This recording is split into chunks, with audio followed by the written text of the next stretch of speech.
இன்றே டவுன்லோட் செய்து உங்கள் ஃபேவரட் ஷோக்களை என்ஜாய் பண்ணுங்க. ஏய் அந்த பொண்ணு அங்க இருக்க பாரு. ஏய் நில்லு. ஏய் நில்லு நில்லு.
எங்க போனான்னு தெரியலையே.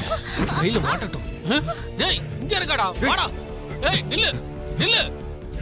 ஏய் நில்லு.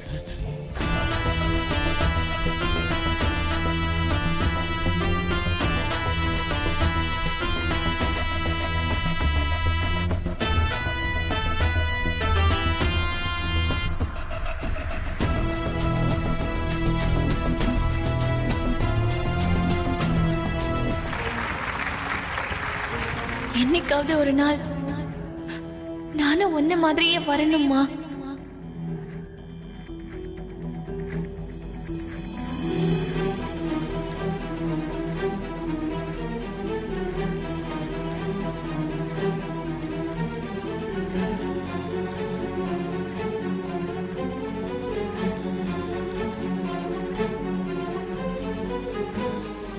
அவங்க உடல் ரீதியா நம்மளோட இல்லாம போனாலும் அவங்க கத்து கொடுத்த கல்வி வடிவத்துல தாளம் லயம் ஜதி உருவத்துல அவங்க இன்னும் வாழ்ந்துகிட்டு தான் இருக்காங்க. கண்ணுல அவங்கள பார்க்க முடியலனாலும் மனதளவுல உணர்ந்துகிட்டு தான் இருக்கும்.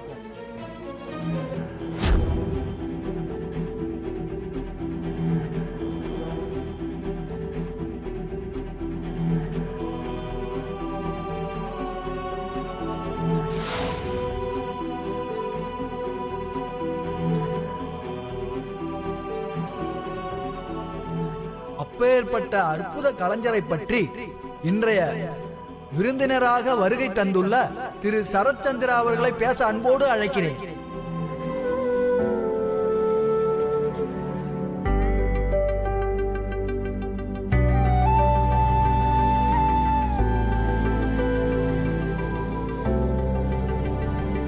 யார் இவரு? சோபா சந்திரா அம்மா போட்டோ முன்னாடி நின்னு கையெடுத்து கும்பிடுறாரு.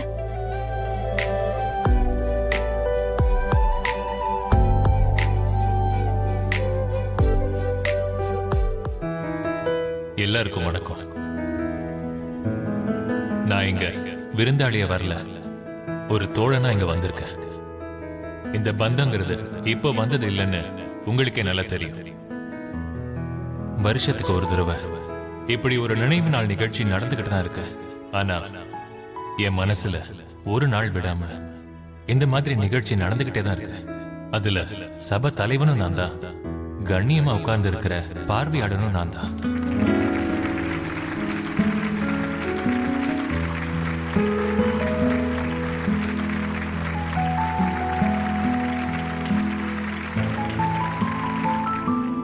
உண்மைதான். நீங்க எல்லாரும் சேர்ந்து ஒரு மனதா தீர்மானம் எடுத்தபடி இந்திய பாரம்பரிய நடனத்தின் மரியாதைய நம்ம நாட்டுல மட்டும் இல்லாம வெளிநாட்டிலையும் நிலைநாட்டினவங்க சோபா சந்திரா.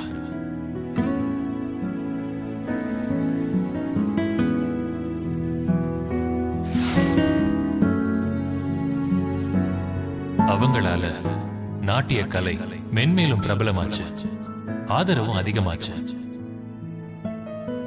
ஒரு நேஷனல் பிரைடா நம்ம நாட்டியத்துக்கு அங்கீகாரம் கிடைச்சது.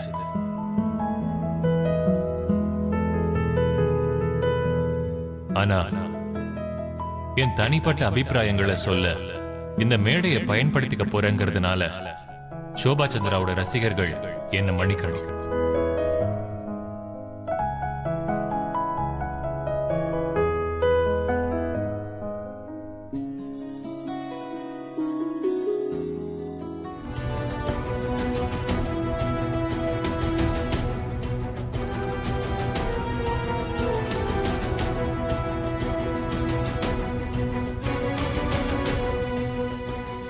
என்ன சந்திரா இதெல்லாம்?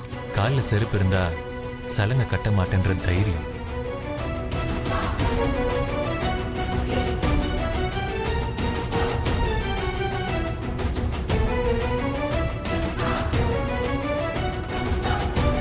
கலைங்கிறது கலைக்காக மட்டும் இல்ல, நம்ம கண்ட கனவை நினைவாக்குறதுக்காகவும்னு புரிஞ்சுக்கணும். எந்த துறையை நம்ம தேர்ந்தெடுத்தாலும் நம்ம சாதிக்க வேண்டியது நிறைய இருக்கும். ஆனா ஏதோ ஒரு இடத்துல மன நிறைவு நமக்கு இருக்கணும்ல. அந்த கலைஞர்களுக்கும் ஒரு குடும்பம்னு இருக்கும், சில கடமைகளும் இருக்கும்னு கொஞ்சம் ஞாபகம் வச்சுக்கணும். அதை மறந்துட்டா என்ன நடக்கும்னு உணர்றதுக்கு சோபா சந்திராவோட மறைவு ஒரு பெரிய உதாரணம். நிறமாத கர்ப்பிணிங்கிற விஷயத்தை மறந்து உத்வேகத்துல தான் என்ன பண்றோன்னே தெரியாம நாட்டியம் ஆடினாங்க. அதனால வயிற்றில் இருந்த குழந்தையோட அகால மரணம் அடைஞ்சிட்டாங்க.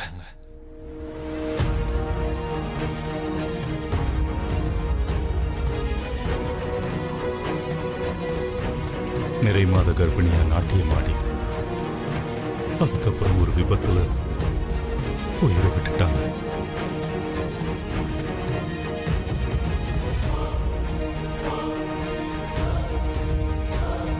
அந்த கலைக்கு மேல இருந்த ஆர்வம், அந்த கலைக்கு மேல இருந்த பக்தி, அந்த கலைக்கு மேல இருந்த ஆசை, இதனால கலைக்கு தன்னை அர்ப்பணிக்கிறதுல எந்த தப்பும் இல்லை. ஆனா இவங்க கலைக்காக தன் உயிரை விட கூட யோசிக்கவே இல்லை. அந்த பைத்தியக்காரத்தனத்தாலதான் தான் உயிரையே விட்டுட்டாங்க. அதுதான் நான் இப்ப கண்டிக்கிறேன்.